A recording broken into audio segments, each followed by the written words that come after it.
સાવલી તાલુકામાં બરોડા ડેરીની આગામી ચૂંટણી પૂર્વે મત આપવાના અધિકારના ઠરાવ કરવા મુદ્દે મોટો વિવાદ સામે આવ્યો છે.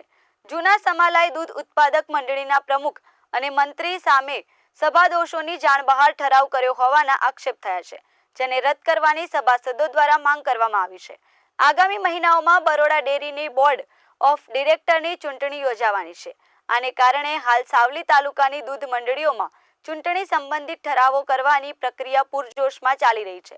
જૂન સમાલયમાં દૂધ ઉત્પાદક મંડળીના કારોબારી સભ્ય સોમાભાઈ સોલંકીએ પ્રમુખ અને મંત્રી સામે ગંભીર આક્ષેપ કર્યા છે.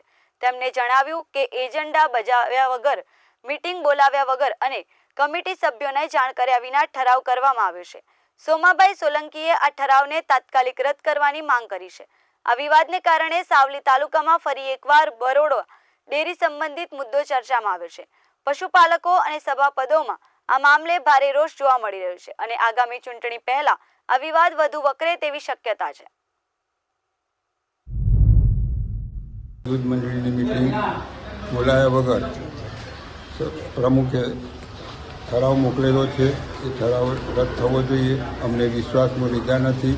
મંડળીએ કોઈ અમારા એજન્ટો કે દાન કરી નથી. તો આ ઠરાવને રદ કરવા, ગેરમાન્ય ઠરવા અમારી સૌની ભલામણ છે. એજન્ટો કોઈને બધાયો નથી અને જે ઠરાવ બુકમાં થયો નામ વગર કરેલી છે. તો આ ઠરાવ કેન્સલ થાય, નવેસર નવી મિટિંગ બોલાવે અને એજન્ટો આપે અને પછી સભ્યોને વિશ્વાસ મળે અને પછી ઠરાવ કરે તો અમે માન્ય રાખીશું, નહીં તો અમે માન્ય રાખવાના નથી. આટલી અમારી ભલામણ છે. હવે પૂરા ઠરાવ ઉપર સહી કરાવવાનો મોકલ્યો હતો. મેં બી અંદર જોયેલું હતું કોના મોકલવાનો છે.